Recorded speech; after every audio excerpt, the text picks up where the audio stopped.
Well, good morning. Good morning, everybody. I hope you have your coffee. What are you drinking today? That's what I would like to know. I'm still working my way through these new beans that I got like 2 pounds of beans. So I'm gonna be drinking this for a little while. But good morning, Lou. I made some new creamer. So I got some homemade, it's coconut cream with, I don't know, I put all sorts of stuff in it. Good morning, William. I put some cocoa in there this morning. I don't know. It felt like a little chocolate. Felt like a little chocolate in my coffee. Thank you, William. Hot tea with milk and sugar. That's the Brit coming out in you, Lou. I know it. It's just, yeah, you're an American. Throw that tea in the river. Just kidding.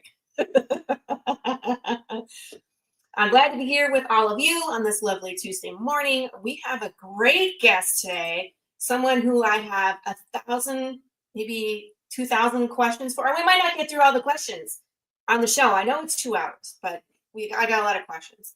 But before I bring my guest in, I want to say, of course, we are gearing up for Path of the Pale Rider issue number 7.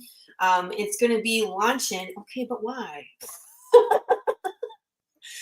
Leave it to Chad to derail my entire train of thought.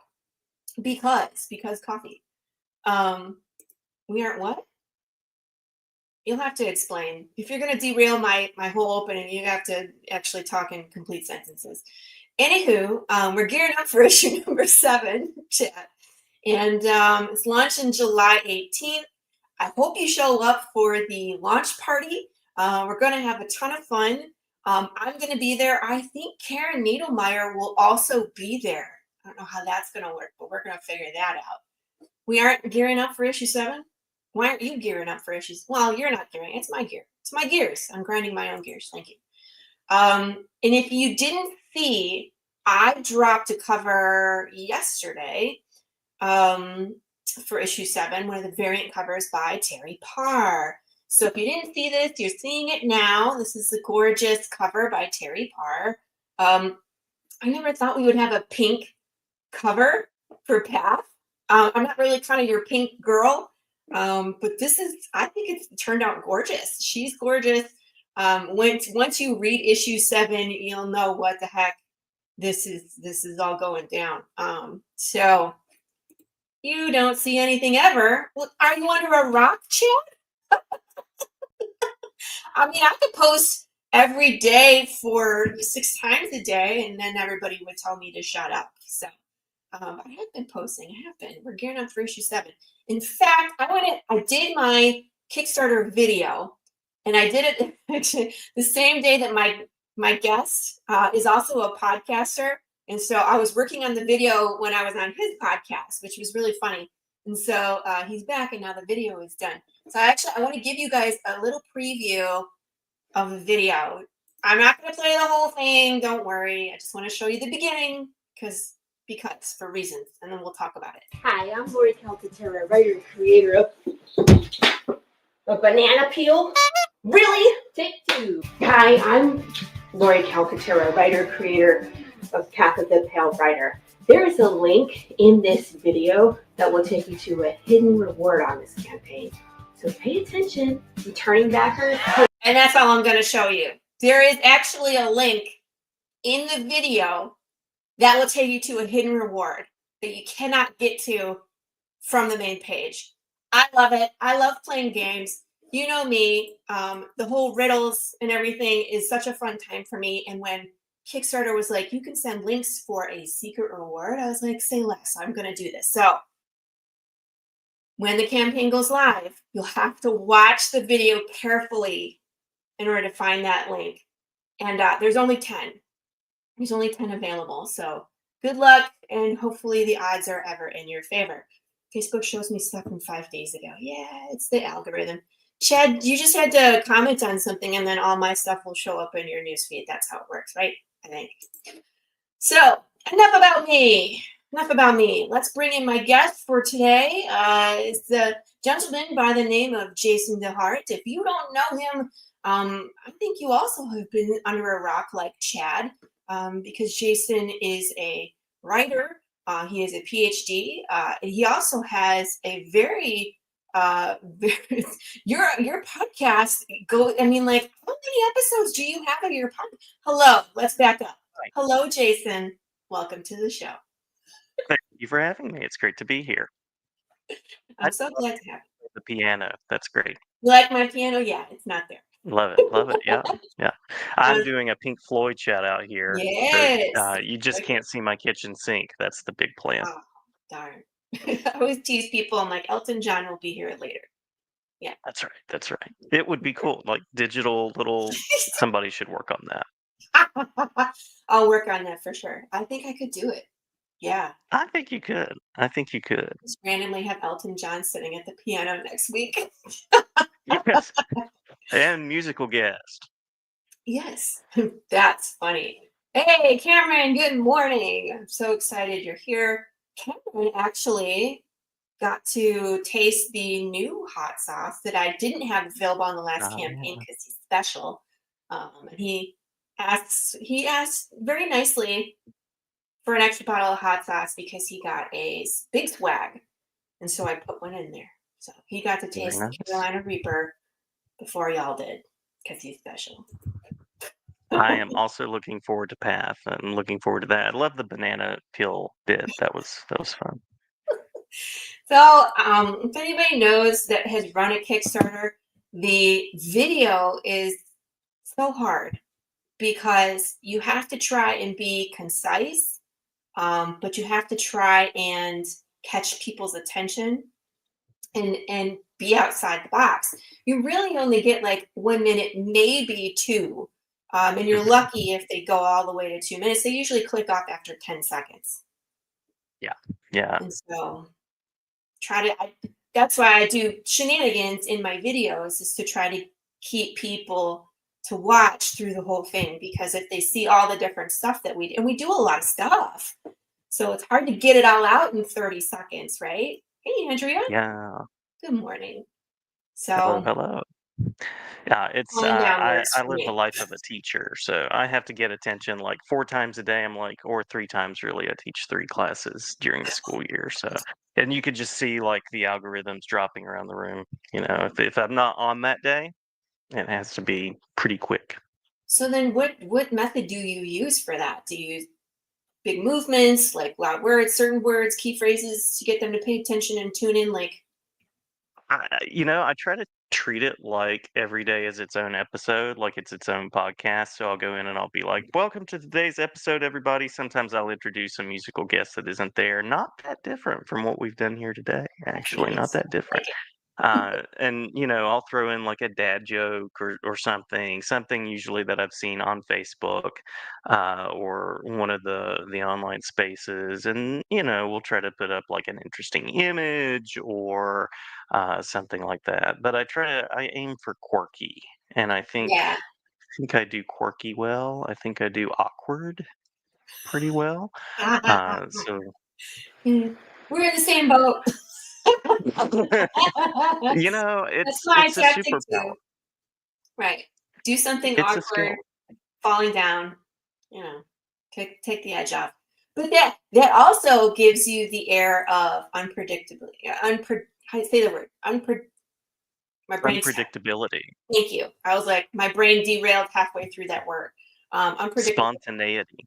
Yes, yes. Because if you're doing shenanigans like me in the first 10 seconds, what else is coming in this video, right? Yeah, yeah. I also love our aesthetic here, being surrounded by coffee beans. I was voted most likely to need more coffee, just because I'm always drinking coffee when I'm teaching, and my first class starts at 7:45 in the morning with teenagers that went to bed like an hour ago, and In now they're back person? at school. What's that? In person? Oh yeah, in person. Yeah. What is wrong with you? Dressed, pressed. I don't know. People around here where I teach, they get up early and they're like, get these kids to Back school. up, back So up, yeah, back up. Okay, so where are you in the country?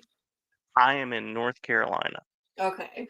People in Yeah. North Carolina like to wake up, apparently. Oh, I guess, and so I get a lot of people being like, "Hey, you're kind of like a lot in the morning." I'm like, "Well, if I'm not, you know, yeah. oh, nice." Everybody A goes back to fellow educator, Joe Dart. Any relation? probably somewhere down the line, somewhere Oh, down the line. I've been to Indiana, but I don't know if I have family there. interesting. Grey Wolf was like, I got your number. That's right. That's right. He The did not sixth say degree. whether he liked this person or not. Say that True. True. much. All right. So take us back. I want to. So your area of expertise is actually really interesting. So first of all, tell people what that is. Literacy. So I'm a literacy person. I was an English teacher, am an English teacher. Shout out to AMLE. I'm currently wearing the shirt, the Association of Middle Level Education. I was a middle grades teacher for 8 years. I taught eighth grade for 8 years. And then I got this amazing offer to go do a PhD with a fellowship and like a graduate assistantship. So they basically sort of paid me to go to school and teach Cool. classes. And I worked with this really cool guy named Sturge Bitzakis who did a dissertation about people that read comics and become lifelong readers as a result. Yeah. Uh, and so I got to examine like comics and film and media and how all these things connect people with reading. So, Joe was cool. This is That's good. good. This is good. His brother Don Y- was also a principal. Okay, so the whole family. See, you're all. Yeah, yeah. It's in your genes. That's right. That's right. Somewhere in the denim. There it is. Good morning, Red. So okay, so you actually wrote a book. Mhm, mhm. I did. I'll hold it up. Would you Yeah, like me to hold it up? yeah, I was gonna say Yeah. now it. Yeah, the green screen. Here, let me do this because I pulled it up and it's on Amazon. And so here Mhm. it is, everybody. It's building critical literacy and empathy with graphic novels. So I thought Yes, this was indeed. super interesting. In fact, I went and checked out the sample. I'm not gonna read this whole thing, but for people that are not watching and they're just listening, this first paragraph was really interesting to me. Whereas perhaps one of the most prominent narratives among comic fans is the story of childhood collection, carefully curated over time, which is then tossed into the garbage by an older family member. And I feel like this is common. Mhm, mhm. And it's Yeah. not just comic books, it's like anything that's considered childhood collectibles, like baseball cards too, right? Yes, yeah, out to the yard sale with you. Right. So this kid stuff story positions comics as readily trashable. And that's kind of how they used to be. Sold at Mhm. the grocery store and the spinner rack, you would fold them up and stick them in your back pocket, pass it around to your friends, right? I mean, that's Yeah. how comics kind of started, I would think. Yeah.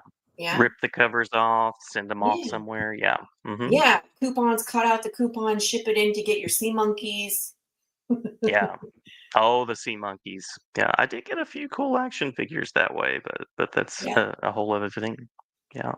And then another common story is the comic that contains, again, adult themes and content borrowed from young hands by a dutiful adult. And this is still true to this day, too. I mean, we talked about Kickstarter. And when you go on there, a majority of the high number, like a lot of backers, big dollar amounts, are explicit material. Yeah. So Yeah. it's interesting that way too, that is the case, you know? And it's strange how stories of both simplicity and complexity can be applied to a single medium. And this is what gets me. This is what I personally love about comics because you can have a comic book about a dog, I mean, like Peanuts. It's like Snoopy Mhm. versus Woodstock, with the Red Baron. And it's just a dog flying a doghouse with many layers, but it's a dog flying a doghouse like an airplane. Or you can have Who Watches the Watchmen, which is a social commentary about, humanity. And then once people become this superhuman, they lose their humanity. And are they superhuman anymore? And so comics as a medium, I think, is so unique because it can tackle all of those things and be for any genre or age group or, and it can be interpreted into movies. It can be adapted into animation or video games. Hmm. Comic books is, the starting place. So, mm, again, I know these stories well as a longtime comic reader, as well as a passionate educator who has negotiated the question of whether or not comics counted in the English language arts classroom. And my answer is yes. And that Hmm. to me, I was like, that's so cool. You know what I mean? Well, thanks. That just sums up like indie comics just in existence, like how comics exist, the history, the progression. It's been interesting. It's an interesting ride for comics. So I love that you're able to not only find that, but you use that in the classroom. And so talk about like, I mean, how have you used comics to teach in the classroom? And eighth grade is an interesting time, people. It's like you're not really a full human yet. It is. It is. You're on your way. You're on your way. Right. Seventh grade is a whole other thing. I don't even remember my seventh grade year. It's like the hormone bath. It's all the things. What is happening? I don't know. But yeah, I started using comics sort of toward the end of the year because as a teacher, you're always under pressure to the cover standards, whatever that means. You're supposed to cover standards and get through all this material in a pretty short amount of time. Currently in North Carolina. Oh, yeah, I bet that was to the person where it was night. Sorry, Yes. I got Yeah. sidetracked there. Um, but you have this kind of space at the end of the year after the kids have taken their big state test where it's like, Yes. what are you going to do? Are you Yeah. going to go watch a movie or what? So I started having students my second year teaching make comics. And it turned into this very popular activity. I was like, this is Cool. engaging. Kids love this. I still have students that keep in touch with me and that have talked about it. And so I started thinking, well, why am I saving this to the end of the year? If I can Mm, address so many standards, if I can, which basically is using anything in English language arts literacy to do a thing is basically what I'm after. Why don't I do this earlier? And so I started introducing it earlier and earlier. And around the same time, I started noticing that in our school book fairs, graphic novels, comics started showing up for like middle grades readers. So there was some connection there. Robert Downey Jr. was playing Iron Man in the movies. And so I had kids talking about comics characters and becoming more familiar with kind of comics general, comics large, the mhm. Marvel versus DC world. And so it kind of grew from there of expanding more. But it was a slow build because it had been a while since I had read comics. I spent time Right. in like a master's degree in teaching, reading all the things that the kids should read, all the classic of classic materials and all of that sort of Like, stuff. But let me tell you, the kids love it. Let me tell you, they do not. They do not. Sometimes you might get like a story that connects, that's but funny. Good morning, Irene. yeah. Yeah. So what were So you it was reading kind of that though when you're connection. studying comics, like the history of comics, I guess? Where do you start? What's on the list of things that you should read? I think you should read what captivates you. I mean, there are people that talk about like the canon, the go-to comics, and there's American Born Chinese, Gene Luen Yang, there's Mouse, Art Spiegelman, there's Watchmen, Alan Moore, all of those kind of things, Persepolis. Um, but for me, reading comics started as a kid. I got sick and was in the hospital for a while, and my parents bought me some DC comics. And from there, I was reading Batman, seeing Batman on the screen, uh, getting into the early 90s with all of the cool things that were happening there. Maybe I should have like let my kid be the background. Yeah, we like to see a good collection. Yeah, yeah. Well, in this case, you'd see like just the kitchen sink itself, but you know, Also cool. I uh, don't know for reasons. yeah, Yeah, absolutely. It's a metaphor, people. It's a That's metaphor. it. That's it. Um, You gotta think deep with this one. that's right. The cleansing of literacy and the suds of culture, pop culture suds. There There you you go. go. I like how Yeah, you tied that market together. that. That was impressive. We think on our feet when we can. That's right. Um, but that was kind of the story for me of getting in. And what I found from teaching kids is that it's not necessarily one book that gets Yeah. kids reading or anybody reading. It's the thing that stands out to you. I have kids when I first started teaching in the high school setting that really liked Colleen Hoover. It's not my thing. It's totally Mhm. not my thing.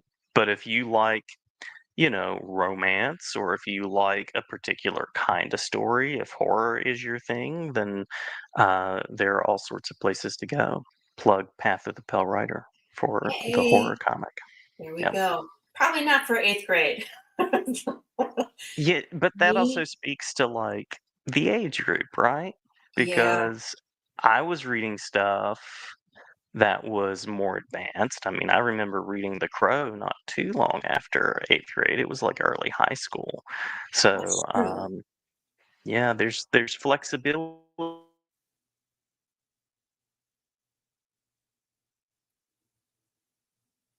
All right, Lou, is it me? Is it me glitching or is it Jason? Tell me, Lou. I can't tell who it is because I don't have a ticker. So Lou is usually my sounding board. I'm like, who's glitching? I can't tell That who. that was our commercial break. Yeah, oh yeah. We were just pausing for drama, or it's dramatic pause in there. But That's right. it's okay. So in class, when these eighth Mhm. graders are in class, and you're going to assign them something, are you telling them that they need to research or read? You think it was Jason? Okay, thank you, Lou. Because if it's me, I want to adjust stuff. You know what I mean? But so, Yep. do you give them like a list that they can read from? Are you assigning reading before they go make their comics, or how does that whole assignment work? Usually, for an assignment like that, it's kind of like a choice of different materials. So this year, I collaborated with my school librarian. We wrote a grant. We got more comics for the library through the grant. And we actually had like a book tasting day where students got to Cool. go to the library and go from table to table. And we arranged them somewhat by genre. Or general topic, and students got to go around and and Thank pick you, Lou. what they were interested in. Yeah, we'll hire you later. Hire. Anyway, but that's cool. A book tasting for comics, and then they go through and they kind of pick what they're looking for, and then Yeah, what connects? Yeah. interesting. I did something similar. When was it? I think it was in photography. I went to art Ah, school, um, mhm. which is hilarious because now I'm into writing and not art. It's great. It is an art. It is an art. Oh, well, thank you, thank you. But I mean, I do art in different mediums. I just like the science of putting together panels on a page and like humans and perspective, and Mhm. it's such a it's something that you have to work on and develop that skill. And I don't have another 10 years. I want to tell my story now. I ain't getting any younger, right? So I hire the talented people to do the thing, and then I just tell the story. Yeah. So when I was in art school, we had to pick a photographer. We would research their work and then try to emulate, their style, but also, you know, in context of our own style. Try to, what their perspective is or what their style was. Was it black and white? Was it color over, you know, and I think that's interesting to do with comics. And doing a tasting, I think we should do a tasting as adults. Like, Oh, why can we not do that in a comic book store where you can just go in and touch out and take it out and have sample copies to look at it, you know, and be like, these are the mhm. different categories. Find your new favorite read. Yeah. Well, and when people wanna be critical of comics in any way, that's kind of my thing. I'm like, "Hey, but what have you read?" What are you basing Yeah. that on? Did you hear that on some, like, pundit somewhere who said this? Um, so Yeah, there's a wide range from Howard Cruz on down to Howard the Duck. We got a lot going on. We got a lot going on. Hilarious, by the way. Thank you, thanks. Yeah, so that's I feel like we should do that. And especially as someone like yourself who's kind of um talking to as many people. Okay, this is one of the other things I wanted to talk about with you. Mm, Um cool. so for I'm going to drop the link in the chat for everybody. This is Jason's website with all these Uh-huh. interviews, right? hmm And there's a This is where the podcast link. podcast started. Yeah. Yeah. And there's just, most recent, but let me show you recent posts. Where's all the rest? Because I clicked on all posts. Like I did this earlier, now I forget. But these just go on forever. So as a podcaster, you have hmm had. Do you even number your episodes? This is kind of what I was alluding to when I brought you in. Do I you kind of know? stopped. Yeah, just because when I would get someone on who needed an episode out sooner, then it turned into a whole renumbering thing. Yeah, Because what I'll do is, summertime especially, I'll do a couple a day, bank them, have them ready, things like that. And then what I found was I would be numbering stuff, and then someone would say, "Well, my Kickstarter's out right now," or "My book is coming out next week." And I then had to go back and renumber. So I stopped numbering at a certain point and started just having more fun with some of the labeling conventions and stuff like that. hmm I mean, this goes on forever. Like, I was like, I don't even know what episode you're on, and I see you release episodes multiple times a week, like hmm 3 or 4, right? A week. Yeah, yeah, but they're pretty short episodes. So, like, in most cases, I'll chat with people for around 20 to 25 minutes. I think that's kind of the educator attention span in me. That's like, let's put something out that's brief. That's kind of this short piece. Sometimes I'll have people go longer, which is totally fine. Um, It's me. Sorry. but there, oh no, no, that I'm it's always it's like, I got a lot of moving it's parts. lovely conversation. Yeah. But this is where the podcast started. I actually went to an author signing with a friend of mine, and she was having her book signed. And I was thinking this was like 2017, 2016, somewhere in there. I was like, Wow. why don't I connect with the authoring community in some way? Why don't I share books more? I was working on my PhD at that time. And so I started doing written interviews, Yeah. being sort of a shy person starting out. And then once I'd done so many of those, I had started helping host some school visits and do some different things online because in the pandemic, we were all doing stuff online all the time. Right. And shortly after the pandemic, or shortly after things opened back up, I started doing more of like the audio format podcast, and then I started having people say, "Well, can you share the video since we're already videoing?" And I was like, "Sure, I can put that on YouTube and see what happens." Yeah. And yeah, I think episode 860 something, 860 dropped today, something like that. Man, nuts, you Uh, guys. We're at episode 180 of this show. And 180, I was 180. I like, love it. oh, I do such a. He's like, I'm on episode like 800 and bajillion. That's crazy. I don't do things halfway. I don't know. Notice. Like I'm either all in, like all to the wall, or I'm just not doing it. So I guess that's kind of the vibe. But I also have lots of people that are willing to come on, that want to chat. I feature scholars. I interviewed my first professional wrestler yesterday. Oh, really? Yeah, Eric Academia, first professional wrestler that I've had on, so that episode will be coming soon. Cool. Um, she was the first female graduate of the Palmetto Wrestling Academy, which I think is Hmm. just awesome. And that's, part of what you get to share by kind of showcasing other folks is the things that they do and the amazing stuff that they Yeah. break down for other people. So It's a good life. It's a good life. I actually have a talk with or a written interview with Tim Levins that I need to put on here Yeah. sometime soon too. I mean, you guys, you see, I'm still scrolling. This is insane.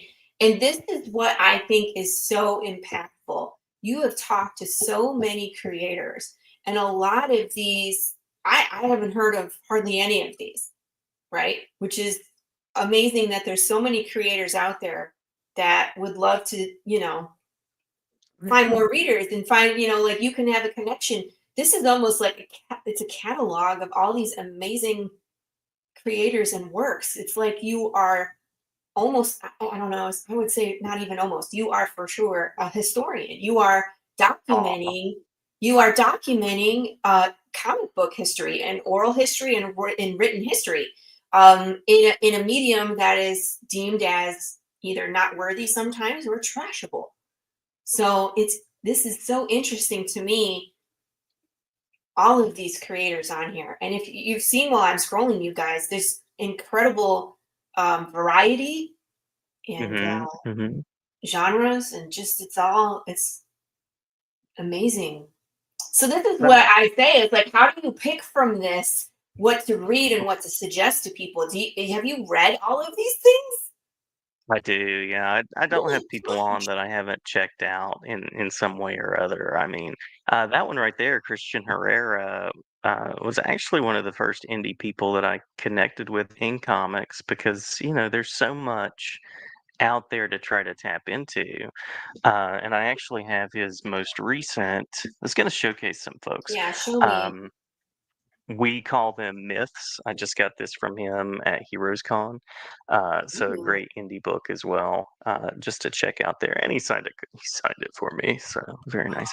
Um, but yeah, it would feel disingenuous to me to have someone on that I at least haven't sampled. yeah. And that's not to say I've read the entire work or the entire work of this person, but I'm at least familiar with them. I know what they do, that kind of thing. I had you on, and your Kickstarter was the first one that I backed. That's right. Thank you. That's Yeah. incredible to me that someone with um like yourself who interviews so many people, that I was your first Kickstarter. I'm humbled and it feels great for me that you found a new place that you can get indie, because of me being Yeah. on your show. But there's a lot of good stuff on there if you know what to look for. Again, you gotta scroll Yeah. past all the boobs. True, true. Yeah. Um, So, the I had heard of Kickstarter. I'd heard of like crowdfunding spaces. Sturge, my friend Sturge had backed a couple through I think another platform, and I just wasn't as familiar with where to start. And then I heard about your yeah. book, and I thought, well, this sounds really cool. And so I made the commitment. I signed on. But yeah, I try to be familiar with who I'm talking to, and I don't have people on, and I'm like, so who are you? Tell us Yeah. your thing. What Yeah. what are- what are your three books? I'm sure there are people that do that, but I try not to get people in and be like, okay, thanks for coming. Who are you? Um, Right. while we're That's talking always about, funny. I've had people where I've gone on their show and they're like, "We need more Old West," and I was like, "No, We're not an Old West." They're like, "You're not. You're a Western." And I was like, "We're not Old West, though. We're future dystopian West." And I was like, yes. "I hate to call you out on your show. I sent you a PDF. No." Now I've occasionally given the wrong credit to somebody too, because I try Mhm. to, if people have a similar name and they've worked in comics, I've made that mistake, and that's always kind of Yeah. like I should have taken that extra minute. But we're human. We're human. Yeah. Um, I was going to showcase a few other comics Yeah. from my Yes. recent collection. Good Trouble Comics, Let's see. Andrew Aiden's books, Oh, I'm trying to some make you get hold, nonfiction please. stuff. There we go. All right. Ah, What's there this we one? are. Andrew Aiden, Good Trouble Comics, right here. He's currently crowdfunding a book that benefits the Appalachian region with Hurricane Helene. It's actually Oh like the gosh. story of hurricane survivors. It's just weird timing with it and just all the flooding that just happened in Texas. Yeah, A yeah, lot of floods recently. I'm not okay with this. yeah. A lot of floods. So books can be a space to support and get people's stories out there, which I think is at least something that can be done. Uh, Not working for Yeah. the government in that way, at least not directly. So Yeah. I don't work for the government No. directly because I like my soul. Yeah. But books I'm good with. Jason Books and I'm I good had a with. conversation about this too, how we're both like, yeah, the government is, Yeah. doesn't matter which side, you're all terrible. Yeah. Well, and I mean, once you read so much, you're like, wait a minute, Yeah. George Orwell was right. Like, yeah. Yeah, So yeah. How many times do I have to read Fahrenheit 451 out loud? Do you need to want me to read it again oh for you guys? yeah, 1984. love that one. I love Fahrenheit 451. We could go down a whole Ray Bradbury side spiral here of comics, and he Yes. he loved comics as well. But I've got a couple of other books that I'll showcase as we chat about Cool. stuff. Yeah, What was I gonna say? I forget. Let's talk about something else. it works. It totally works. It'll come I, back. I It'll come back derailed you. later. It'll come back later. So the I website, distracted you with comics. That's what I did. it's exactly what happened. Let me drop the link to the website so you guys can go peruse around at Yes, your leisure. peruse. You like to And peruse? also sometimes creators are more comfortable sharing in writing than Yes. in like audio or video. Sometimes there's a language barrier, or sometimes there's a shyness factor. So that's just a way to showcase people that don't necessarily feel comfortable jumping into a Zoom. Yeah, absolutely. And I mean, as a writer, you wouldn't expect that you would have to be on camera as much as Mhm. you really are. Yeah. And I have people on my team, like I have people that are comfortable coming on camera. My editor loves to come on camera. My penciler and inker will come on camera. My colorist, he will not come on camera. He doesn't want to. And so sometimes it's just outside of comfort level. And what I like about the written stuff is you can write it and you could take a break and you can rewrite it. You can go back, you know what I mean? You can edit it.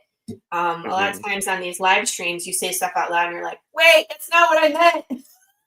Take it back. Yeah.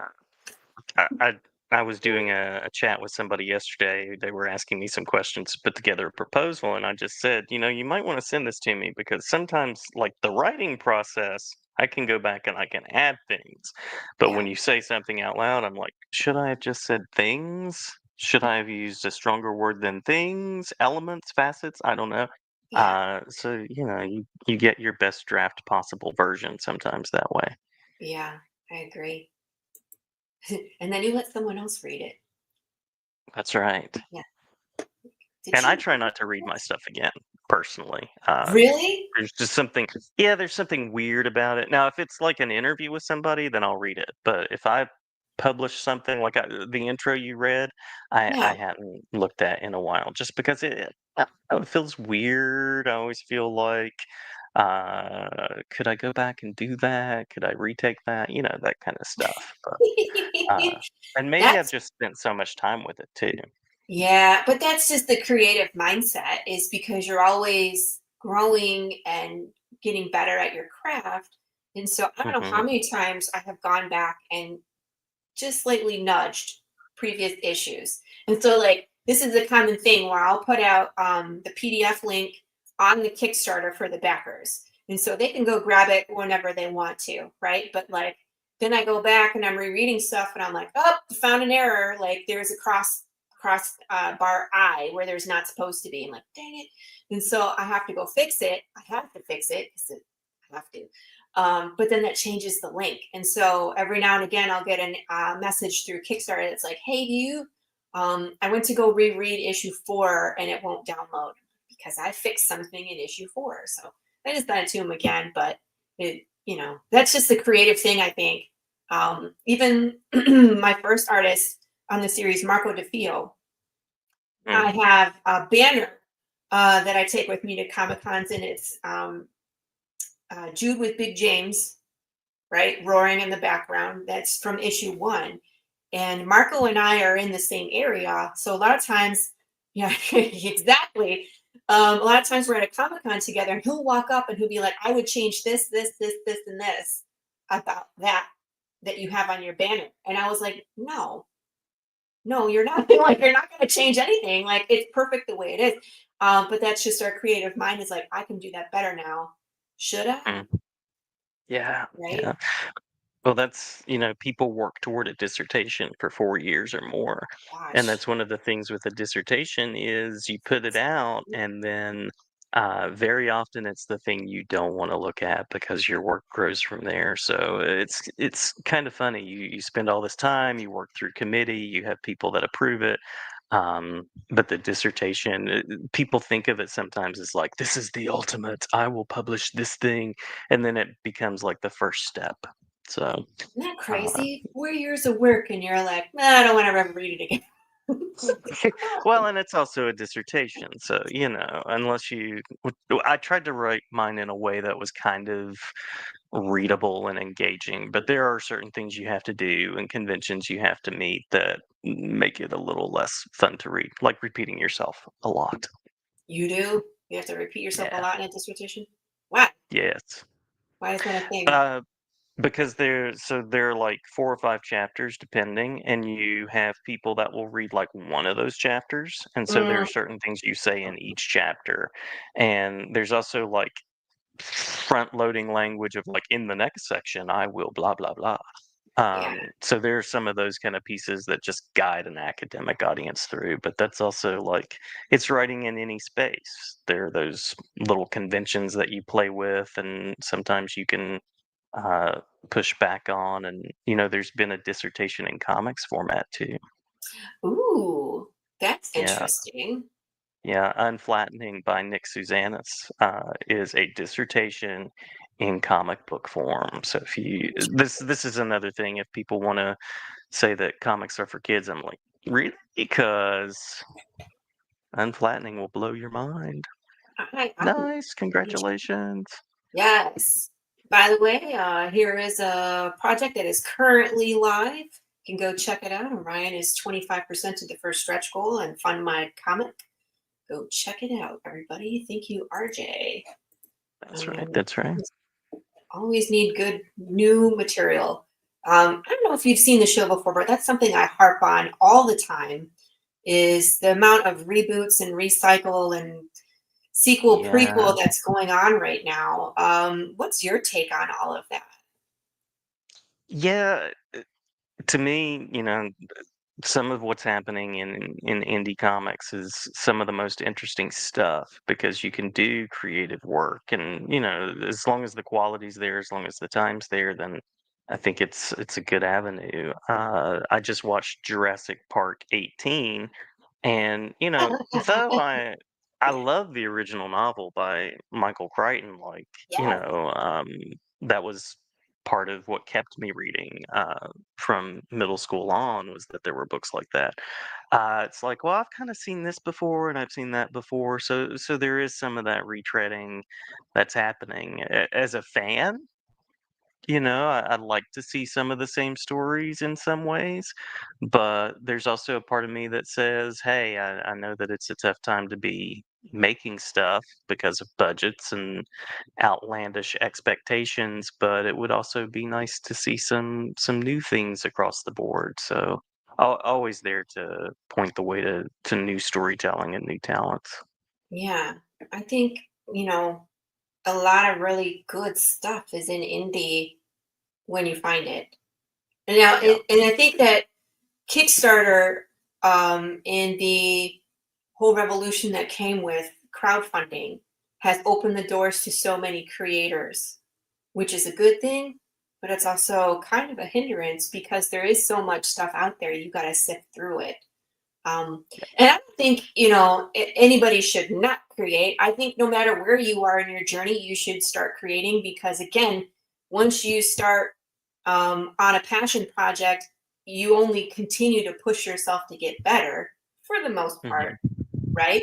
And so if you start like we started, it's just Marco and myself, and it was black and white, and I was lettering and had no idea what I was doing, right?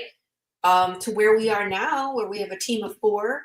Um, and we're much more polished. So always start, but there's some really good stuff out there, and I feel like we're just not getting it from Hollywood because of budget reasons, because of no Blu-rays. So there's no second release with dollars to recap, but it's I don't Mhm, know mhm. what needs to change in order to start producing new material again. I would love to see new stuff. I'm not even going to see the Jurassic Park. I'm not. I get you. I get you. I needed something to do on July 4th, so that was part of my rationale. But I saw an article yesterday that was talking about how female-led action films are really hard to market right now, or at Mhm. least really hard to get off the ground because there's this fear that no one wants to take the risk on the new thing. I think it's a writing issue with some of Hmm. the female characters because I like seeing a strong female character. I like, I'm just going to use Ripley in the Alien series. That character, Ripley, could have been male or female. It didn't matter because of the character and how they were written. I don't want to see a character that has no flaws. That's why I'm not really a big fan of Superman either. It's like Yeah. it, he's so overpowered. He doesn't have flaws, and so I don't find it interesting. Uh, and again, one of my first influences into writing and getting reading comics was Who Watches the Watchmen. That's what Hmm. I want to read is flawed characters that you can relate to.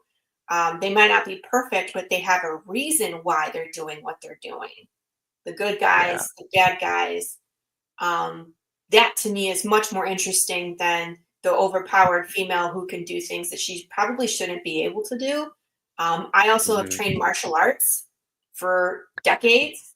And so a woman at Scarlett Johansson's size fighting even just a man, like forget the dinosaurs, Right.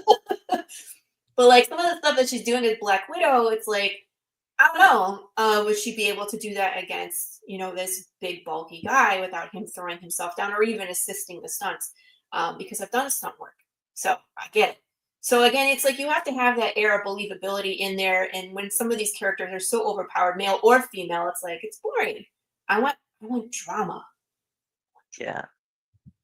Well, next week, or this week actually, we have a new Superman movie that is coming. Are you gonna watch Uh, that one, Jason? I'll see it. I will see it. I'm curious, and I like James Gunn's stuff in general. But there was this scene in the previews where he loses his temper, talking to Lois Yeah. Lane about the use of his power for like global conflict. And there were people that criticized it. And I'm like, that was the most interesting part to me because who wants Yeah. to see just a benign, overpowered Zen master that has no flaws Right. and has no issues with personality at all. I'm also a Katniss fan. I'm seeing some love out there Yeah. for Kat. Hunger Games. Yeah. Yeah. I really enjoy that world. And again, I Hmm. don't know, Jason, I feel like you really like dystopian fiction as well. I feel I like do. we agree on that. And so there's some really good, I think Hunger Games was done really well. Katniss is a character that you could like or dislike. Um, Hmm. depending on what day of the week she's going through trauma and she's acting out and she's creating love triangle for no good reason. Like, stop it. Oh, the love triangle. That's Yeah. of the things that I've taught as like a class novel. The Hunger Games is the thing that I've had the most wholesale buy-in. Really? Yeah.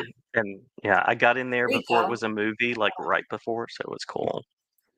Now, I mean, then my daughter takes archery too. In fact, she's at archery camp today. I was like, when you get a Ah, little bit older, you can be Katniss for Halloween. I love it. I She's love like, it. who's Katniss? I'm like, oh, just you wait. We're almost at the point, Yeah. aren't we? I mean, we should be seeing some kids named Katniss sometime soon, I think. One of her friends is named Trinity. Ah, there you go. Mm. There you go. Another dystopian future, which we might be coming up to really soon. The Yeah, advent of AI and now in everybody's face. And it's like, you could be plugged into the Matrix pretty soon. Enjoy. yeah. I graduated in '99, so I'm like, Oh, me too. I've always been in the world of like things are ending soon, Hmm. like, uh, so The yeah, whole like Y2K. Hmm. That whole thing. And then like 2012, remember when 2012 was like the Aztec Oh yeah. Mayan one of them, Mayan calendar only goes to 2012, so the world's going to end. And then we had movies about the world ending in 2012. All of that. Yes. Yes. That bucket list. I'm telling you, I need to get on it. See what I mean? Okay, this is something that Jason and I were talking about before the show. So I was like, you have talked to so many creatives, and you've written a book about graphic novels and their importance in literacy and education, and you see the lights, turn on, and why haven't you written a graphic novel? That's what I want to get to the core of. So what is it? What's stopping you? Is it just time? Is it what is it? I know you got I think ideas in there. I think it's the circle of like doing the research stuff that I've been in, and writing nonfiction, but it's on the way. It's on the way. It's on the list. Absolutely. Nearish. It's Absolutely. nearish. It's very ish. Unless Yeah, you're in but path and then the end is never coming and it's even worse. that's right. So let That's me right. ask you this. What would you write? Science fiction, dystopian future, um, romance? I don't picture you as a romance writer, but you never know. Yeah. You never know. You never know. It might happen at some point. Hey man, There romance was sells. I'll just say that much. You this get is the good. money and then Good use to a know. pen name. Use a pen name. Yes, absolutely. Um, I'll be thinking on that. I'll be thinking on that. Jason Aya. Um, Probably dystopia science fiction. I love that Yeah. world possibilities. You can do so much. And then, I would probably do some true to life stuff as well. Some stories of growing up and becoming and that sort of thing. I think that's a space in comics that people don't always think about, but like the memoir comic, Hmm. that's been a thing. So the next natural step, I guess, would be working with someone to create a comics look at comics. But Scott McCloud has already done that with Understanding Comics, so we shall see on that. But dystopian definitely interests me. Ray Bradbury is there in my reading Yeah. life. Absolutely, as Ray a resource. Bradbury, Michael Crichton, just Jurassic Park and the Sphere, and he's written so much great science fiction. Um, Yeah. what is it about dystopian fiction that gets you? I'm just curious. I have my own opinions, but I'd like to hear yours. I think the freedom of storytelling, like Yeah, anything can be, but then Louis, uh, we should totally collaborate and just make this just terrible, terrible romance where like everything goes wrong. It would be great. Anyway, we could do like farcical romance, absolutely, the yeah. non-romance. We could do Um, dinosaur romance, romance story set. We'll fix Jurassic Park. How about that? that's right, that's right. We'll fix it. Uh, I think it's also like we get to talk about life without talking about life in dystopia and Yes, science fiction. You read a story and you're like, oh, that could never is happening. right It's now. it's that kind of like, yeah, that split decision of it's the future, but how future is it really? Yeah, Yeah, the arrival. Yeah. that one was Hmm. great. That was such an interesting movie where you had to watch it a couple times to really understand. And I love good writing like that. You know, Hmm. uh, Hmm. I aim to do that in my own story where it's like you're seeing things from issue one, you're seeing things in issue three and four that you don't really understand what you're seeing until you get further into the story. Maybe you meet a new character that's actually been in the story in the background, moving pieces around, and then it takes on a whole different, read through. So it's like you got to go back and watch the arrival again to understand what she's really experiencing in that time. Romance, the only genre that makes you want to scratch your own eyes. You feel I like your can get brain that. cells popping reading that stuff. I'm gonna add Twilight to that list. I Yeah. wanted to throw that book so many times. I couldn't stop reading it, which made me angry. Um, but I hated every second of it. It's like Edward's marble skin, you know? I don't know, and it was like, but this is what I've talked about before with like horror genres. And this is interesting too, where it's like you start out as like a little bit scary, maybe a little bit campy, and then it gets really scary, and then we up the scariness, and then it becomes comedy, and then it Mhm. becomes romance, and then you got to reboot the genre. You got to Yeah. reboot it because once you get to Yeah. romance, that genre is dead. Yeah. I was not as much of a horror fan years ago, but I've No, come around to it. I've really gotten kind of a liking for the genre that I didn't have before. what kind? What kind of horror? Because there's lots of different kinds. I like the psychological, but on the other span, I also like the cryptozoic, like a good monster movie if it's well done. Mm. Yeah. You have a favorite? Couple favorites? Mm, I watched *Malignant* not too long ago. That was interesting. Oh, I That didn't was an see that. interesting one. What's that one about? What's Malignant? It is about a person who I don't want to give too much away, but they Yeah. may or may not be like accessing some crazy different universe where something is after them, but it turns out there's a twist. Um, like it might actually be a part of their being or a part of who they are. So that's all I Interesting. want to say. That's Yeah. all I want to say. It was Was one it that I good was like, though? huh. Yeah. It was good. It was good. It was James Wan, Yeah. and well executed. I found it enjoyable. Midsummer was also interesting. Midsummer was Yes. very interesting as like a psychological horror film. Yeah, that one, again, you gotta watch it a couple times to catch all the things. It's the same thing, like there's stuff in the background on the walls in the hut that they're sleeping in. Um, Hmm.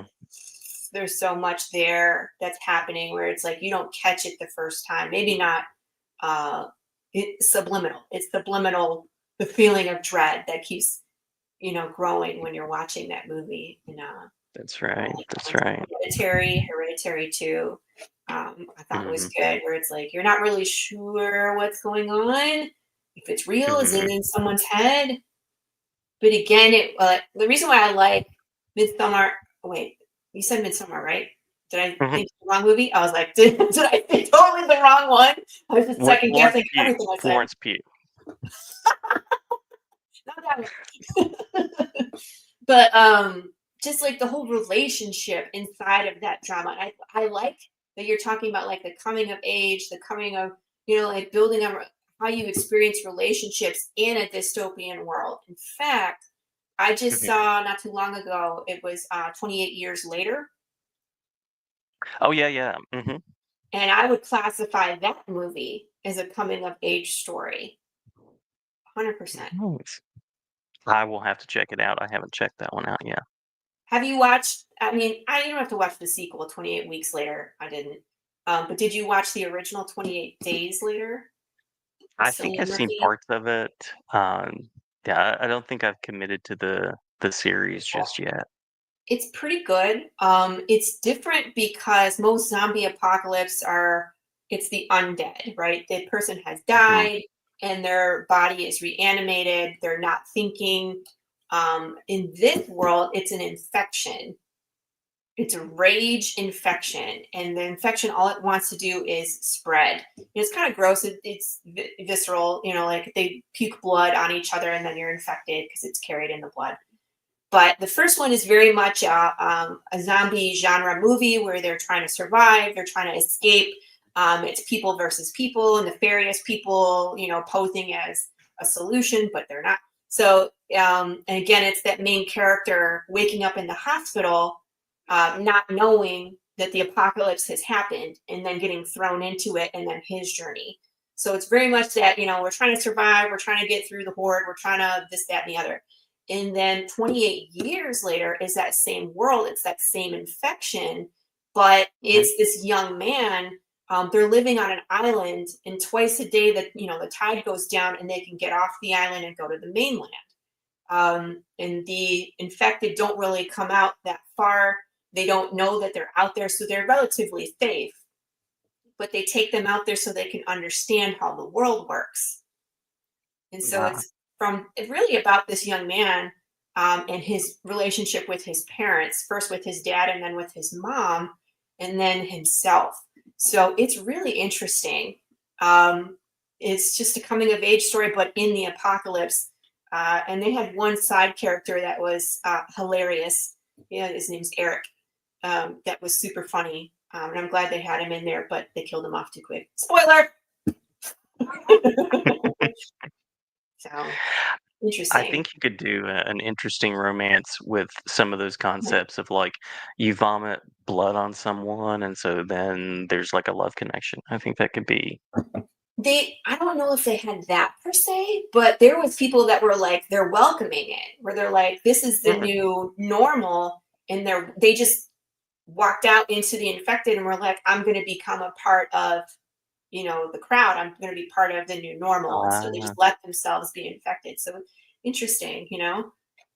that's such a like mall teenage culture thing to do. Like all my friends are zombies. I guess I'll be a zombie. Like what?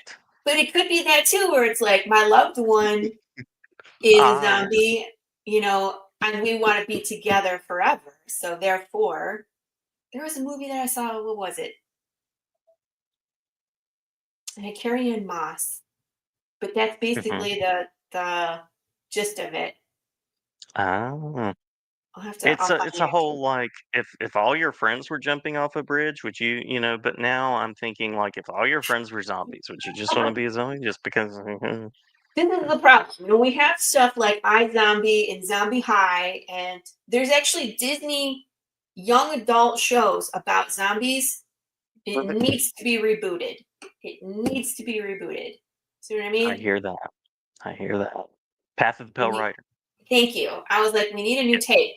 There needs to be something new to up the stakes, and that's what I was shooting for with zombies. But I mean, like you see that in vampires, you see that with Yeah. werewolves, right? They're scary, and it's all. There's so much romance novels about the alpha and they picked me and blah blah. Like, come on, it's a werewolf. Zombie High the musical. Please tell me that's not a thing, Dave. It might be. It It might. very well could be. Mhm. Andrea, I agree with you. It was a new take on Yeah. zombieism, where it became more of an infection and less about the dead rising from the grave. So again, I like it when we get new stuff. Hey, there we go. I like it. We can always throw it back to filler. Boom, boom, Um, boom, boom, boom. I won't sing some more rom because I com, don't want you please to get no. Zum Rom Com. Oh, that's a great title right there, right Some there. rom-com. Yeah. Leave it to Lou. She comes up with great names. One of the stretch goals for my upcoming campaign, if we get there, I'm going to roast everybody a cup of coffee. I roast coffee beans, Jason. And so I will Love send that. everybody a single cup of coffee beans. And then you can come to the Tuesday morning brew and sit in the chat or come on the show and share a cup of coffee with me. But Lou I was like, I need a name for this. And she was like, Zombeans. And I was like, that's it. Yeah. I'd like to see some new action in the world of vampires too. I feel like I Can we saw please? Sinners recently, and Yeah. I enjoyed Sinners. I feel like with that, I've kind of seen the vampire thing. Like I want to see it. I want to see somebody do something interesting with that. Yeah. And again, it's like I feel like it's out there. People can do it. We have to get there. Like there's paths. So I know that I'm thinking zombies, but there's someone that's thinking vampires. Because again, once you get to that Mhm. romance once we got to Twilight, kill it. Start over. Yeah. Now your coffee mug says "Tears of My Readers," which I Uh-huh. love. Yes. Just putting the characters to death at any point. Mine is Edgar Allan Poe shout out, one of the OG indie writers right Let here. me see. Yeah, Ah, there it is. Nevermore. Nevermore. It's got quotes. I had a Kurt Vonnegut one, and it got broken, unfortunately. Uh-huh. But yeah, one of the OG indie people making his way, sending out the subs and doing the things. Princess versus Zombies is fire. It is actually. I Nice. was skeptical, Tom, when I first read. This is Tom Hutchinson. Yes, I've He's seen him on your yeah, show. yes, thank you. I know he keeps coming on. Just kidding, Tom. Previous You're always guest. welcome on my show. I always tease him because he's like, "Oh, it's Tom again." But but we always have a blast when he's on the show.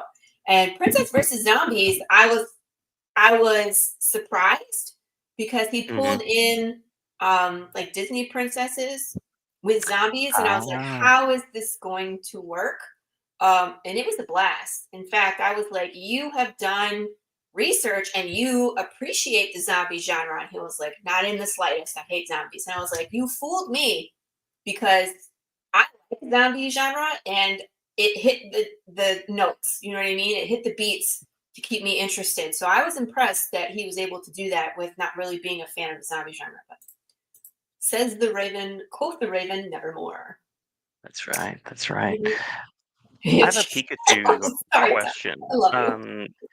Can I ask you a question about Pikachu? Yeah. Okay. It's so funny. Did it start as like I'm going to dress as this character and then you found the costume, or did the costume come first and then you were like, what am I going to do with this? I know. Yeah, What was that's how the it happened. Because ah, I have okay. two kids. They're both girls, 11 and 8. And I love Halloween. It is my favorite holiday. And so I'm always encouraging us to dress up as a family. My favorite one that we did was when we dressed up as a family of Loki variants when the Loki, the first season was big on Disney Plus, Yes. right? Yes. Uh-huh. And my husband was President Loki. I was just a female Loki. I had like this fur stole, and it was awesome. And then both the girls were in green, and I made everybody Loki crowns out of Eva foam. And then one of my neighbors had a blow up alligator. Nice, So we nice. tied it to the top of our golf cart when we went trick or treating. So one year we were a family of Pikachu's. So I was Pikachu, the girls were Pikachu's, and then my husband was Ash, and he had Pokeballs, which he would throw at us from the golf cart while we were trick or treating. So we have fun. So that's Nice. You gotta have fun. yeah where it started, and then when we did the first slice and dice, I was just so excited and I just wanted to be over the top shenanigans. So I was like, I'm gonna dress up as Pikachu when I do this, and it's stuck. So Pikachu I it did is. bring. I brought my change of Yes, wardrobe, which is the doctoral I tan. put That's it on. right. This is why you You do gotta the rock it. thing, so you can get this. That's right. It goes That's so very cool. well over the headphones. Uh, I ordered, you order these things. So the first time I ordered one, I got like this weird, it was like a chef's hat, like the old like flat, like so it's like I can't do this because it was this wide thing.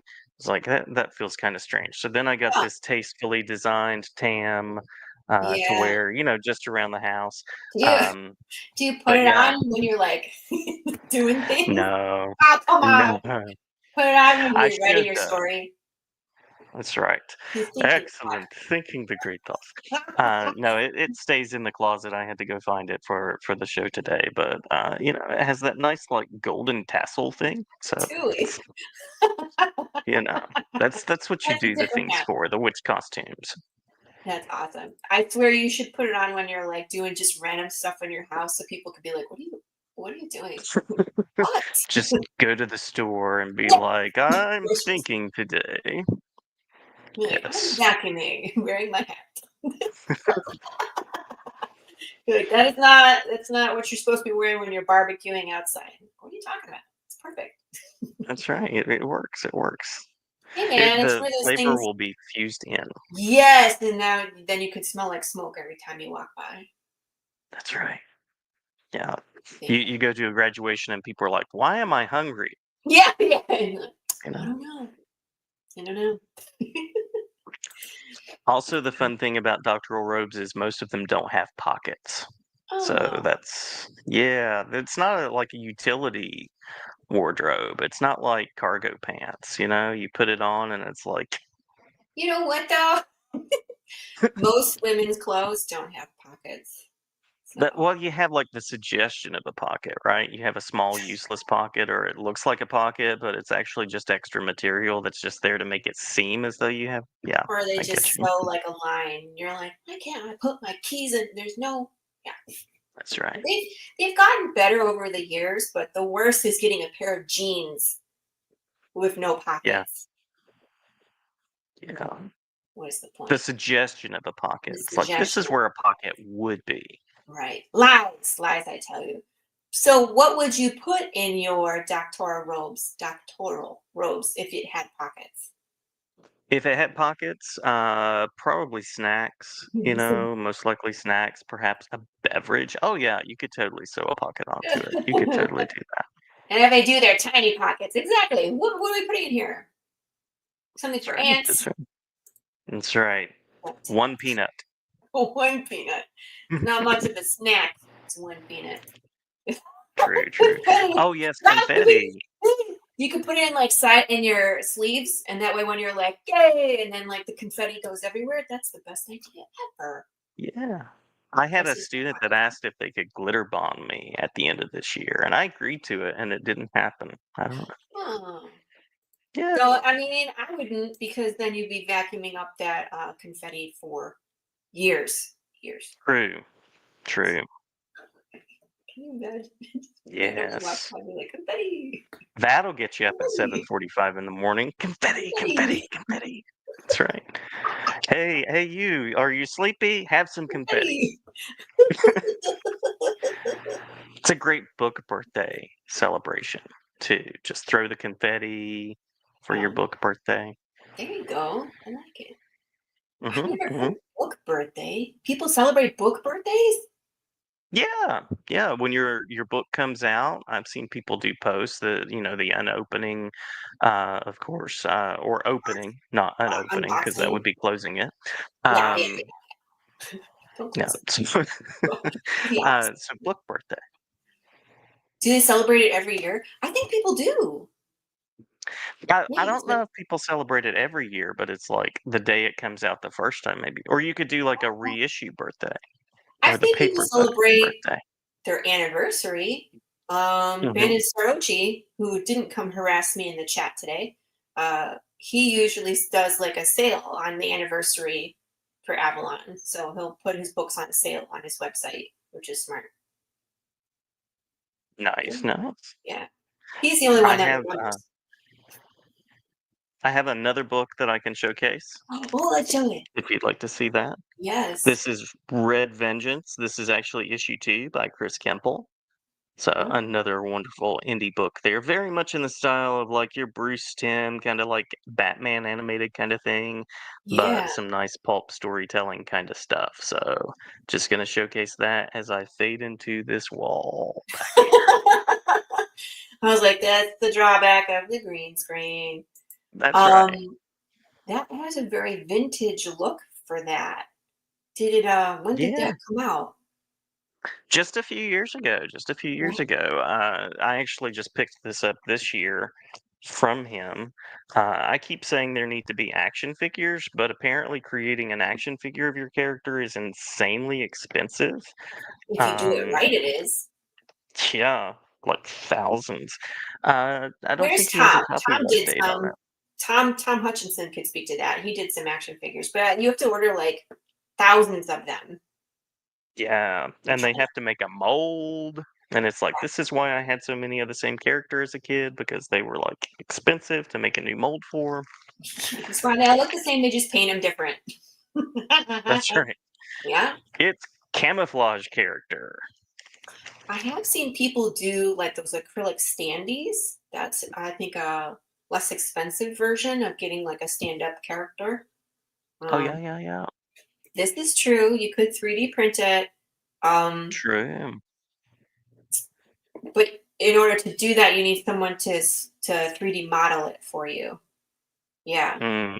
I need to do what? You need to make a cake in the shape of a stack of Ah, your POTPR. Oh wait, I mean yes, because we talked about this. The one thing that I don't do is decorate cakes. I can bake the cake. ah. I hmm cannot decorate cakes. I suck at it. So maybe we'll You, talk you this. are a crafty person. You're a Thank very you. crafty person. Yeah, I do a lot of crafts. In fact, after this show today, I'm going over to the laser printer and I'm gonna do a test print of the new cover. Cause yeah, I don't do the cakes. You can just laser print the cover and just put that on the You cake. got it? Yeah, that's a good idea. But like these guys, right? So Yeah. I'm gonna be doing issue 7. I'm gonna test print it today. Should be fine. I've done a few of these now, so issue 5 and 6. So I think issue 7 should go off without a hitch, but we'll see. I might do some Yeah. other gimmies, which I will release halfway through the campaign. Now I want cake. It's perfect. It's perfect. I don't know what time it is there, but cake is a great breakfast or lunch food. It has everything in it, right? Flour, sugar, butter, milk, eggs. So I mean, like really, if you had them all separately, it could be like a well balanced meal. Yeah, I'm a big fan of the icing. I feel like the cake is actually just a vehicle for getting the icing. Like it's just an excuse to eat icing. So during the pandemic, one of my go-to foods in Zoom Oh meetings no! would just be to sit and eat like a container of icing and just be like, you know what? This is what we're doing. Yeah. It's how Oh it my is. god! We're clipping that. Oh my goodness! I can just see you just sitting with like a Betty Crocker container of ice. Yeah, well, and Oh teaching wait, classes that are like 2 hours long in Zoom, or 3 hours long in Zoom with people that might or might not have their camera on, you gotta have some icing. Yeah, you, absolutely. you, Breakfast. I'm over here crying.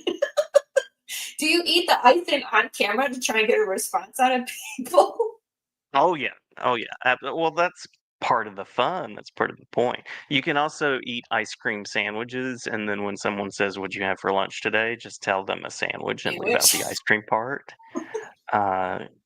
These are the things. These are the strategies for healthy living. Be living. We're giving out terrible advice for Terrible food advice today, but it's today. wonderful.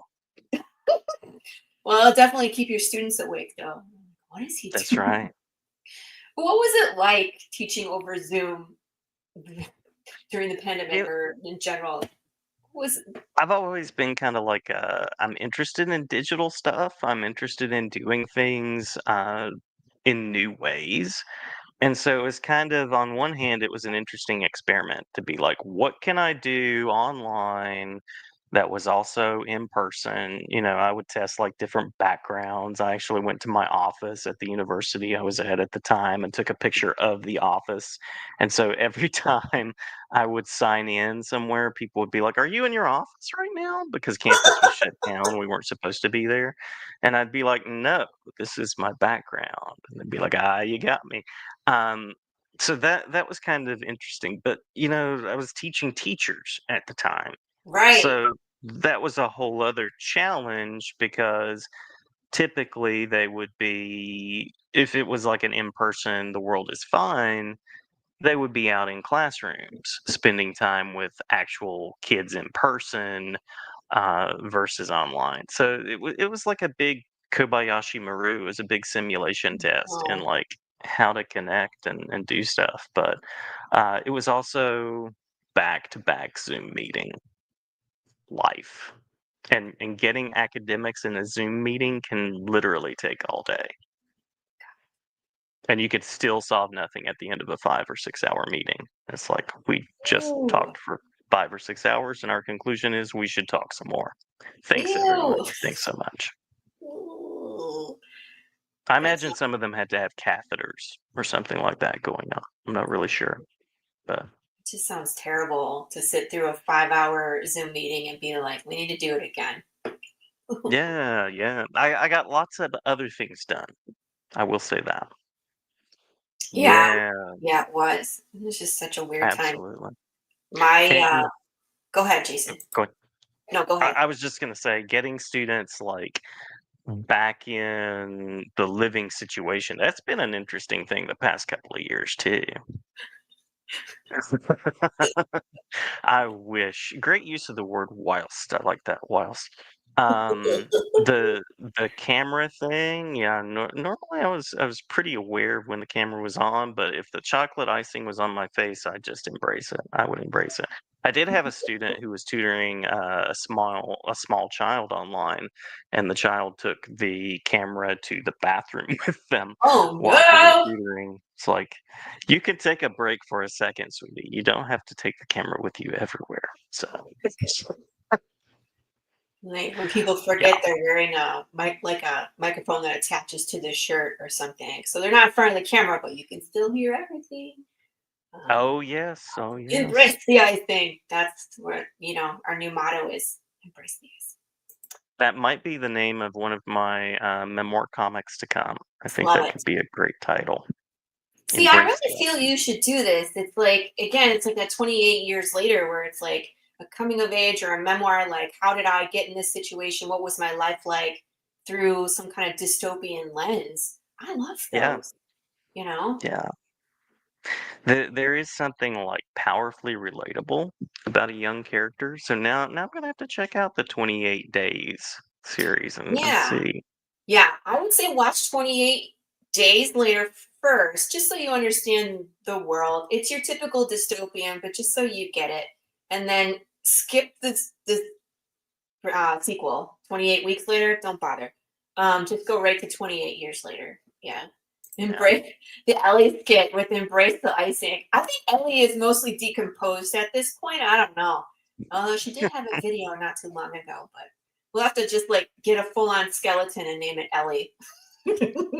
I feel like there was some Tina Fey inspiration of like sheet caking, like I'm just gonna eat a large cake just by myself because it's the pandemic and. But I think that should be like normalize that until the doctor looks at you and says, "What are you eating?" Which Yeah. has happened to me. I've had that happen. They're Like, like, there seems to be a lot of rich dairy in your system. I'm like, oh, it might be. Could it be the ice cream? I or don't the know. icing. Possibly. Ah, it's one or the other. That's Vampire right. icing world or slasher. I like it. I like where we're heading. Is this verbal, like throw the spaghetti at the wall and see what hits? Is that what this is? We're in a pitch meeting. That's right. Yeah, you just throw it out the wall. Some of it will fall down, some of it will stick. Yeah.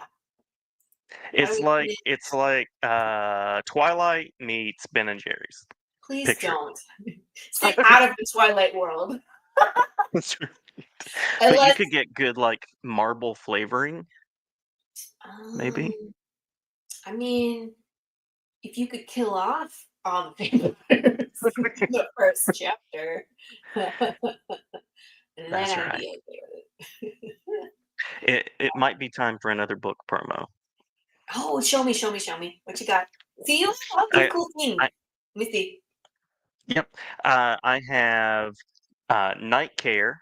This is by Scott Fogg, just recently Oh, picked this up as well. This is issues 1 and 2 gathered in a volume. Scott nice. Fogg is a Chattanoogan, a Tennessean. I lived and taught close to Chattanooga for, like, 17 years, so right Yeah. there. I know I look so young except for the beard, but I did. I lived there for 17 years. Fun fact, Jason and I are the same age, just so you know. That's right. That's right. That's right. If you look at the beard, I get a senior citizens discount. I just don't have a beard. That's the thing. That's all. You can borrow mine anytime. My hair, if we could just like trade for Totally that, works. we Absolutely. could try that. So what's that one about? Night care. This one is about a daycare for superheroes and supervillains. So while the superheroes and villains are out doing their jobs, being heroes and villains, their kids have to go somewhere. And hi. And so their kids kind of form their own story and teams and stuff, and it's fun.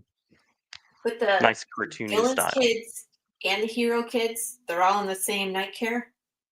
Oh They're all in the yes, same place. yes. So problems are gonna ensue from that.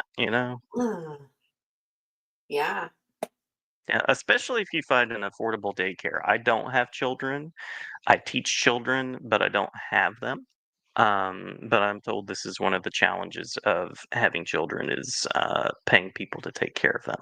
Apparently, it's Yes, an expensive venture. it's it's one of the challenges of parenting. Do you put them in daycare?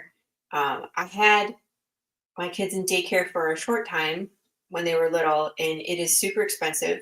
And then they're constantly getting sick. So Yeah, I was working for a company that leased out copy machines, and it was like they were in daycare, but I would still have to pay the daycare when I took the day off because they were homesick. So eventually I made the switch and I just decided to stay at home. And it was right around the time of the pandemic because we went through that whole terrible time and I was like, I can't do it. yeah, can't, yeah. can't do it. Yeah. If they're available, some grandmas and grandpas live out of state. Some of them are just doing their own True. thing. And it's hard when, like, I have a sister and a brother. We all have kids. So then, like, where does mom go? Whose kids is she watching today? Gotta rotate through Hmm. the kids. So, yeah, The interesting supportive idea. family. Yeah, Yeah, that is an interesting one. cool pitch. Cool pitch. Scott Fogg is a cool guy, and Mayday Trip works on that book too. So always up for recommending. I've got one more to share before we close Cool. and do the fanfare at the end. I have my confetti ready. Yes. I was like, next time you're on the show, we're going to do this. Of Yay. course. We're going Where to does write one? that I down. guess surely the Dollar General has confetti. I'll Oh, go I would find some. assume so. If not, just make Yeah. your own. Use a paper shredder. True, true. But then I would have to buy a shredder. Oh, you don't have a shredder? So You don't have a paper I shredder? don't actually. I don't. I just rip things up. Um, I'm cheap that way. Uh, does one invest in the shredder, or does one go through a lifetime? Yeah, absolutely. Glad to share the comics, and yeah, that's what I do. I love to share the reading materials. Um, does one invest in a shredder, or does one keep buying confetti?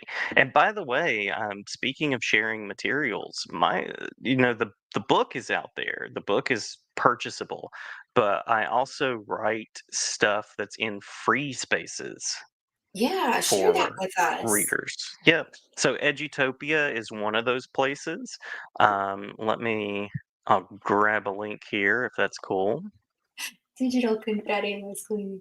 Lou, I gotta tell you, while Love Jason's it. getting the link, um, we were decorating what gingerbread houses one year. You know, they come with all like the sprinkles. 2 years ago, my daughter spilled an entire bag of sprinkles on the floor. I am still Wow. finding sprinkles on the floor, still to this day. The sprinkles. And confetti's the same way. So I'm just Oh, is putting a it couple out there that live you can chat? push out. Ha ha. Edutopia and Middle Web are two spaces, but if you Google my name, you'll find stuff. This is the weird thing about writing research is sometimes they're in like Hey, get out of here. pay spaces because people get paid to publish research, but not the researcher. The people that What? house it get paid. I know, isn't that weird? That's lame. Yeah, but Although this stuff, we in the indie this is space out feel there. your pain. Yes, it's so Oh frustrating. yes, Yes. absolutely. But this is out there, freely accessible, available. There's a link to the site you were sharing earlier with the written reviews and stuff. Cool. And I try to be generative. I try to share the ideas, and I love the idea of sharing stuff that people can actually access. So that's out there. Lots of topics. Um, you can read them as someone who's interested in comics and media, or teach your audience is kind of the focus. But Yeah. there are things there. So reading films as text was actually my dissertation. That's what my dissertation was about. It was about movies. Cool. Love I some mean, like, poetry. I actually started writing poetry. Sorry, go ahead. no, I was just saying, like, I know we talk about comics a lot, but movies, I'm very passionate about the visual medium as well. And I think, Yeah, I learned quite a bit in my own storytelling just from, crafting that screenplay and learning visuals is really important, especially in the graphic, novel space because you're telling the story with words, but you're also telling the story visually. So it makes sense to research both. Yeah. You've done a ton of work, Jason. Wow, Thanks. I'm I, impressed. I See, enjoy this is what when I you put your do. hat on. That's right. I'll Yeah, put it on yeah. over See, the earphones there. discovering the depths in graphic novels. They're so great. And you can just click that and Really access it more. at any point. It's out there, and yeah, yeah. AMLE that I'm wearing the shirt from was actually one of the first journals that started publishing some of my stuff that was more like nonfiction. But I Yeah, got into writing with poetry. I'd like to read some of your poetry, just so you know. I will be glad to share. Very good. And I don't think I was trying to get here. I don't think we got here, but I just want to remind people that the first page that we showed, let me go back. This one, these are written interviews with all of these numerous Mhm. creators. And then if you are like me and you want to listen to something while your hands are busy, but you can't engage your eyes, you can listen here, right? So this is Spotify. So Mhm. I love this is great for car rides. You can put it on while you're driving. You drive into your Comic-Con, you can listen here. And then of course, I would like to show everybody the visual Ah, side, so yes. the YouTube. So we're gonna drop this here as well.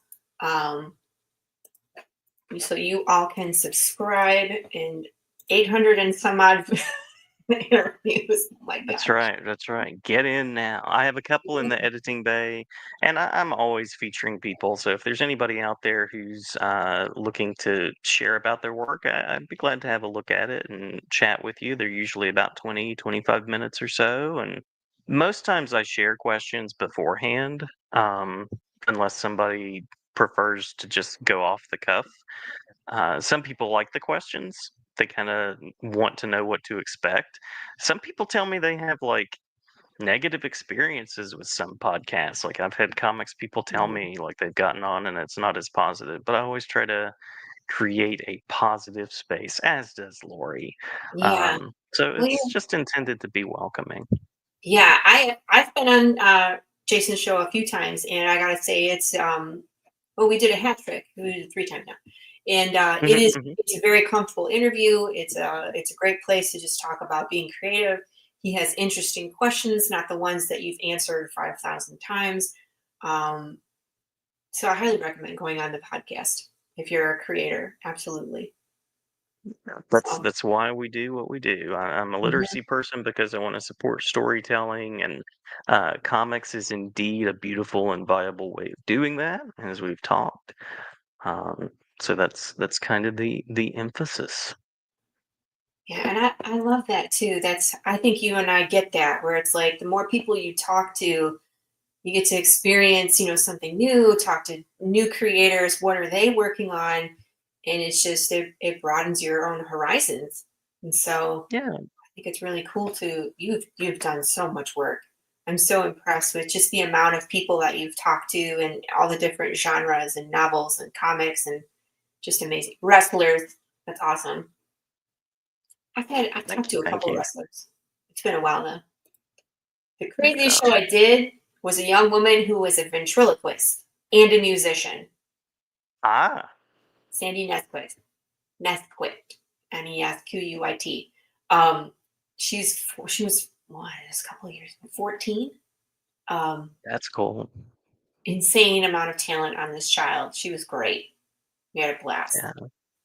So I Ventriloquist. mentioned that I just interviewed my first professional wrestler, but Yeah. and I'm always interested in that too, like exploring. I've talked with people that are kind of like carrying the legacy of like some famous like movie people from yesterday, the days past. I've talked with voice actors, I've talked with comics people, prose people, scholars, and it's amazing how, first of all, people are generally kind when they do these things. I've only had a couple of people show up, and I'm like, um, you know. So that's one thing, but then the things you have in common with people, but also Yeah. the stories that people have that are unique. It's kind of that interesting mixture because, like, my story of getting into comics because my parents bought me comics and my dad loves them, and my mom always supported and took me to the movies and took me to meet Superman at the mall and things like that. Um, there's that part that's so true for so many people, not with my parents. They were just for their individual families, for like Yeah. their grandmothers or whoever they happen to be.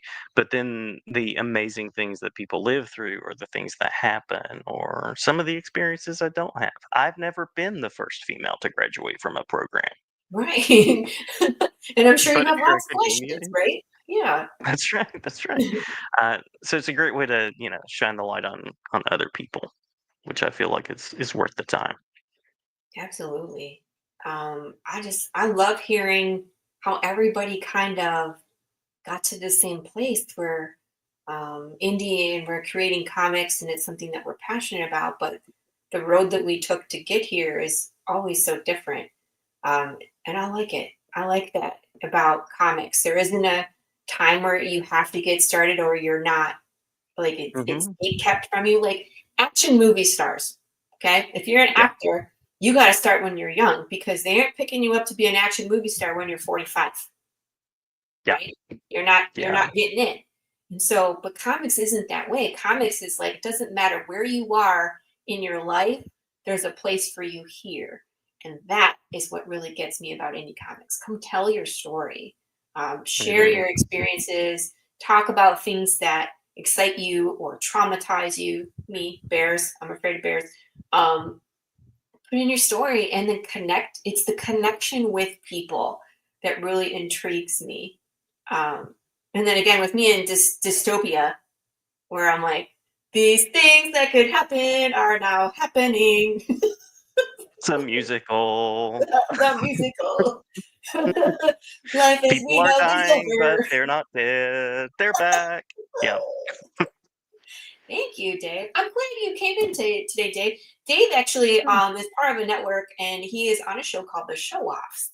And so, Jason, I think you would really like his show. He has a huge comic book collection, and he does kind of what you've been doing is showing off like really cool things that he wants to talk about in his collection. He has hundreds of Oh, thousands. Do you have thousands, Dave, of things in your collection? So it's really cool to kind of tune in and see what is he going to show us today. So. that's the exciting thing about loving comics too, and loving reading, is there's always like the next thing you haven't read, the next thing you haven't found. Yeah. Um, there's always more, and I got one more to Yes, I was show. gonna say, show us. Speaking It's of time, time. Ooh, that's what's right. this? Um, this is Spectrum. So this is by Rick Quinn is the writer, and Dave Chisholm is the artist. Dave Chisholm does really interesting work linking music and comics. He's done some biographical comics about music people, and this one sort of takes you in an interesting space between music and the visual world. So it's kind of cool. It's trippy. I've enjoyed it. I bought the first three issues and have been checking that out. So there's just so much good stuff out there to read. It's What's the name just of it again? crazy. Spectrum. Spectrum. Thank you. I'm gonna check Hmm. that out too. And that's one of the things I think that is challenging about graphic novels is that there's no sound, there's no music, there's nothing Yeah. to set the tone. And so I feel like that's a challenge for us as creators is how do you cultivate that feeling that you're missing from that music in the background? That, is it Hmm. funny? Is it dissonant? Like you're watching a fight happen, but they're playing classical music. Or is it like this droning alarm going off in the background while the action it sets the tone, but we don't get Yeah. that. So I think music, um, when it comes to storytelling, is super important. And I love music, so I'm always interested to see how people can cross that over into a 2D medium and how they explore it. So Yeah. It makes awesome. creating suspense kind of interesting, right? Because so Hmm. much suspense happens through music. I've seen a playlist printed at the end of a book. There was a comic called Jukebox by Needy Chinani. And that was it's for like middle grades readers primarily, but I'm 40 something and I enjoyed it. Yeah. Wouldn't it be cool to like have a suggested listening on a Yes. page, like do a comic where you're like, for this page, you should listen to Pink Floyd or whatever it happens to be. I wanted to do something like that. Well, first of all, there's a couple things I had in mind. I had Fish Lee on the show recently, and we were talking about doing an Mhm, mhm. audio version of the book. He has a Yeah, lot of people in his following that have neurological disorders, Tourette's, and they have ADHD, they have autism, and so people dyslexia, right? That too. So it's like they have his comic, they're supporting it, but they haven't read it because reading is a challenge. And so he yeah, was like, I'm going to put together an audio format, and so as you're turning the pages, you hear the music or you hear the background noise and you hear the words. So it's kind of like a read along. So that would be interesting. But again, you have that's copyright cool. issues when you're using someone else's music. Yeah. So you'd have to create your own music. I like the suggested reading list. One thing that I have utilized is QR codes. So I've put Mhm, mhm. QR codes that will take you to like a YouTube video that plays the music for what I'm trying to set the tone for. So I've done that. Love it, love it. If you need some awkward humming, if you Yeah. need a YouTube video of someone doing that, just let me know. I'll be glad How's your to give you some scream? like, You yeah. do a good scream? I need some screaming. I'll work on it. I will work on Okay. it for you. Because that was Yeah, actually it'll one be thing like, I was thinking about doing for issue 7. There is a part in this issue where it's so loud. I don't think there's anything I can do visually that would communicate what's going on in the background of this scene. yeah, yeah. So that's why I was like, maybe I put together my own soundtrack of what's going on in the background and then QR Hmm. code it into the scene and then people can scan that and then read to understand. Because it's hard to understand the scope of everything overwhelming that's happening to a character when sound is very overwhelming if it's extremely loud. You know? Yeah. Ariana Richards from Jurassic Park, the first movie, has a great scream. Yeah, I'm Yes. pretty sure that's how she landed the part. One of my first Mhm. celebrity crushes, right there. That's right. Ah, yeah, we were about that age when it came out, wasn't it?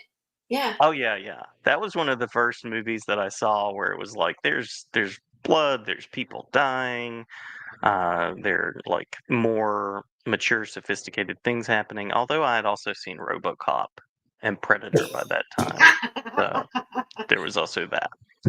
Love RoboCop. Set in Oh yeah, Detroit. Love it. From that's from Detroit. All right. And I was like, yeah, it's about right.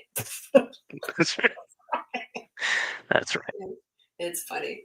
But yeah, that's and it's funny because when you watch the first movie and you read the book, it's still toned down Hmm. from, like the things that Michael Crichton had written. It's like, um, what's his face, Doctor? Not Dr. Grant, the old guy. Ian Malcolm.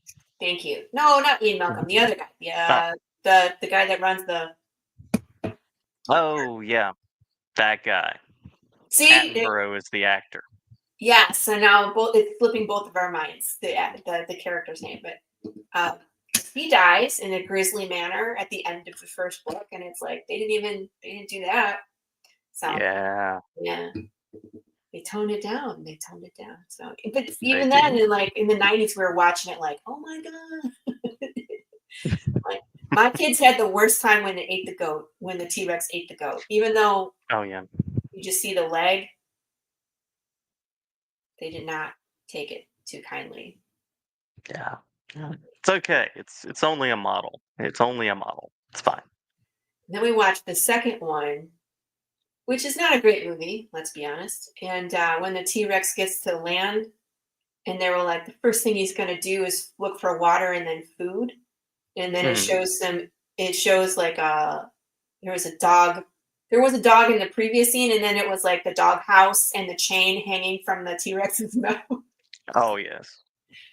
My little one was not having it. She was done. She was done. I had to actually turn off the movie and go console her. She was way too upset. I get that. I hate it when things happen to the animals. Some of the characters I'm negotiable with. Like some of the people, it's like, hey, that guy bothers me. But the animals, leave the animals alone, T Rex. Sorry. That's right. Like, That's and then right. you read my book. I'm like, dead, also dead, also dead. You know why they don't let 4-year-olds grill, right? Why? Like operate grills? Because the stakes are too high. Sorry. The dad jokes at the end of the show. That's it. That's it. We're gonna wrap it up now. And that's the low Tip point. your Yep. waitress. Here. Right. What's this? Have you seen a scorpion crawling up the wall? Red, I have not. are you watching a scorpion? Do you need help? Yeah, I was like, blink twice. You know, spend way too much time trying to find the perfect music for my art reels. Same. And it's funny because a lot of times Lou, I'll put like secret meaning if like the song has a name, like the title of the name is going until we go down. And that's what I use for, the title we just released for Terry Parr. So I like secretly put hints in there about what's happening in the picture. There's Love that literally cover, by the way. Red, I'm Oh, concerned. I thought it was a joke because I just told a terrible joke. But yeah, I'm not really sure what to do with a Red, scorpion crawling on the wall. vacate the room and burn your house down. Just kidding. Don't burn That's your right. house Yes, down. Don't do we can't do. it. The only thing I know about scorpions I know from Indiana Jones, and I'm not sure if that's a reliable resource or not. Gross. That movie is gross. Oh man. Okay, so moving on from scorpions. Yeah, yeah. This is the part of the show where Jason, tell us where people can follow you. Where would you like to send people? Are you going to be out in person anywhere where people can stalk you in person? Just kidding. But like, go get maybe your book signed or talk to you, whatever. Where are you going to Yeah, be? yeah. I will be glad to tell you the thing. So the book, the graphic novels book, Building Critical Literacy and Empathy with Graphic Novels, you can find on Amazon. But also, if you don't want to support Amazon, you can check out the publisher website, NCTE. That's the National Council of Teachers of English. They have a great website with resources, and that's one of the ones you can find there.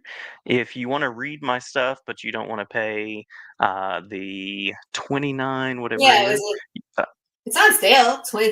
29, 28. It's Yeah, on sale from $39.99. It's a good price. that's right. That's It's right. actually cheaper than the Kindle version. You should get the paperback, people. That's right. There are interviews with creators in there. There are images of stuff that I've created and students have created. So fun things.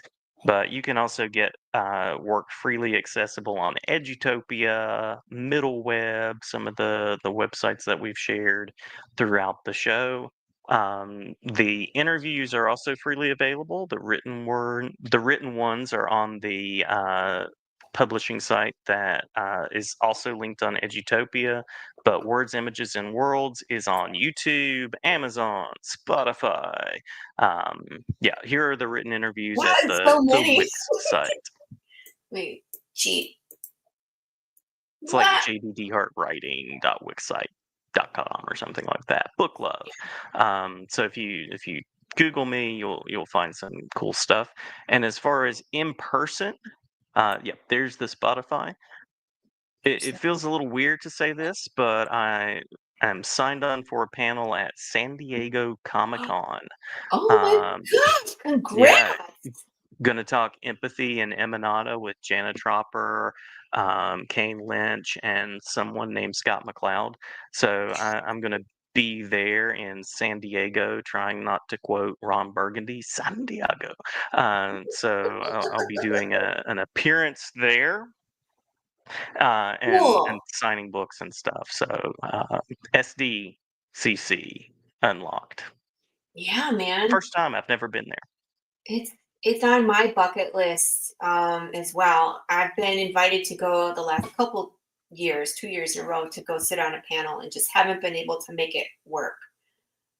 So some year I'll get there. There's going to be, I think they got approved, a panel about writing dystopian future and an increasingly dystopian present. That was the one I was going to sit on. You should check that one out. I'm sure it's going to be good. That sounds good. That sounds really good. Right? So Great topics. that's going to be awesome. Make sure you take a lot of pictures. I always want to live vicariously, sorry, through the people that get to go. Because again, it's on my checklist. I'd like to get there one year. Yeah, I need to go in like my own Doctor Doom mask or something. Ooh, are you gonna cosplay? Sorry, I'm checking in It on could be Red, a good who thing. I know. is still being tormented by the scorpion. What are you gonna cosplay as? Doctor Doom? That could be a cool one. That could be a cool one. Get mistaken for RDJ. Could be a good thing. Do you think he'd actually show up in the? People have done that. Like what? Didn't Bryan Cranston wear his own face as a mask? What year? I think that did happen. Yeah. Although from what I've heard, it's going to be more about comics this year. I'm not sure as many big movie studios are pushing stuff at San Diego, but I don't know for sure. That actually has been a major complaint from some of the indie curators that have gone, is that it's less and less about comics, in that even like when you get a table and you're spending thousands of dollars on these tables, and then they're shoved into like a far corner away from everybody else. And so Yeah. not Yeah. the Bring table. the comics back. Yeah, bring the comics back. It's Comic Con. No. That's right. Yeah. I don't know. We'll see. When does Disney/Marvel? They do all their big reveals usually at San Diego, right? Hall H. Usually. Yeah, that's what they're saying, but maybe there will be something. But I will be there. So that's the big reveal, at least for right now, that I know of. Cool. I'm excited for you. That's Thanks. huge, man. To go sit on a It's panel. a cool thing. Yeah, you always see like the picture from the crowd and the people, and they have the little name on their little tent. It's official. That'll be you. I'm gonna keep the tent. The tent is gonna be right next to the TAM somewhere. Achievements unlocked everywhere. They just bust him out on a random Saturday, like go to class and his Zoom class, and like put them both on. Someone questions me on something, and I'm like, "Hold on a second." Yeah, let me put my hat on, get my little tent out. Do you know who you're talking to? That's right. That's right. That could be great. Like, speaking of the rom-com thing, great dating real estate. I should check that out. Jason, no! Please don't do it. Let me stop you right there. You bring those out after you get to know someone for a little while. Thank you. I appreciate the advice. They will be intimidated. We'll just put it that way. Unless they have your level of academia under their belt, they probably will take one look and be like, "Nope, I'm too intimidated." Blush. Ah. So that San Diego Comic Con is this month. It's the 26th and 27th, I want to say. 25th, 26th. It's coming out. 27th. That same weekend, I'm going to be at a Texas-based Comic Con called Texas No, it's not Frightmare. It's Texas Haunters, which I haven't done before. And it's a Halloween-based Comic Con in July. Nice. Some early. It's never too early for Halloween. I think once the 4th of July is over, it's game. Oh yeah. It's open. I also I usually go to Heroes Con in Charlotte, so I don't do a table there or anything. But you can find me walking around, putting in a lot of steps every year there as well. Is that one just passed, or? It's usually around like Father's Day weekend. This year it was the weekend after Father's Day, so somewhere around there in June. Very cool. So if people want to meet you and run into you at HeroCon, you got to do it next year, guys. Sign up for next year. That's the plan. That's the plan. Plan ahead. And in fact, if you want to book a spot here on the Tuesday Morning Brew, for people that are watching and interested, you actually have to book into next year as well. So we are booking. Very exciting. Thank you. January and February, I've had people pick up. April and September. The whole 2026 is open. So please plan ahead. I love creators. I love to showcase, campaigns when they're live because we usually can help, get attention and find backers, but you just got to plan ahead. Because if you come to me and say my project launches in 2 weeks, I won't be able to help you guys. So, I mean, we could get you on after, but it'll be like 6 months after. Yeah. You're so popular. So Well, popular. I just don't release shows as often. I think if I release them more often, like you, I could have more people. But that sounds like work. It's work. It is work. It absolutely is. I don't spend the time in taking out every or moment of Yeah, pause. I do some editing, but it takes some time, especially when you're doing the other things. yeah. The kids take up a lot of time, so Yeah. that's Yeah. that's where I'm at right now. Oof, it sucks. It's like July is the last full month that they're off school. They go back actually like the second week of August, and it's like school shopping. Um, it's like they got to prep. They got to do the meet the teacher. Um, the older one is starting 6th grade, so going into a new school, and so she's anxious about that. So it'll be 2 different schools for the girls until they're both in high school. So they're 3 years apart. So the older one will be a senior, and the youngest one will be a freshman, and that will be the next time that they're in school together. So Wild. Wild. yeah, I'm gonna be working from my car a lot. That's what I predict. Yep. It's a good thing I can write. It's great. Yeah. Good car Wi-Fi. It helps. Yep. It's the hotspot from the phone. That's what we're using. So, Just but sign into the school. Just sign into the school's ooh, Wi-Fi. Just do that. you are so smart. I should do that. But That's that, right. my friends, is the show. Thank you again for watching. Follow Jason on all of his things. I highly recommend tuning into all of the podcasts that he releases. There's some really cool and interesting people in there, and I'm not just talking about myself. But there's a ton of people, and you might find your new favorite read somewhere in all of those wonderful podcasts that he puts together. So, Jason, thank you so much for being a Anytime. historian of indie comics. You didn't know that was what you were doing, but you are now. Thank you so much. I will accept it. I accept the honor. Thank you for titling me as such. And thanks so much for having me. It's always great to talk with you. Absolutely. I always have a good time. And thank you for taking us on the journey of how you got here. It's really cool. Absolutely.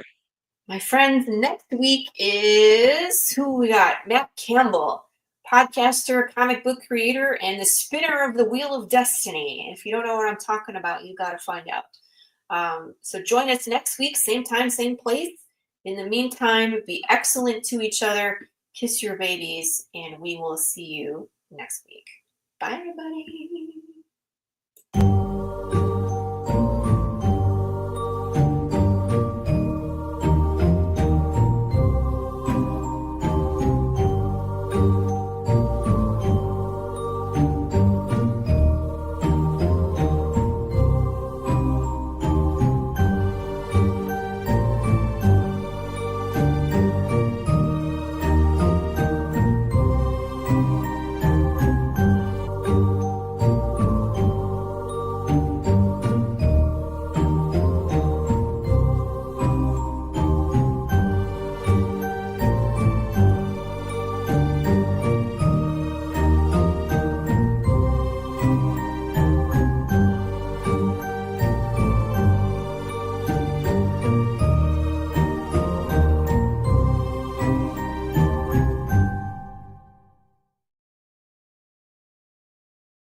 Ooh.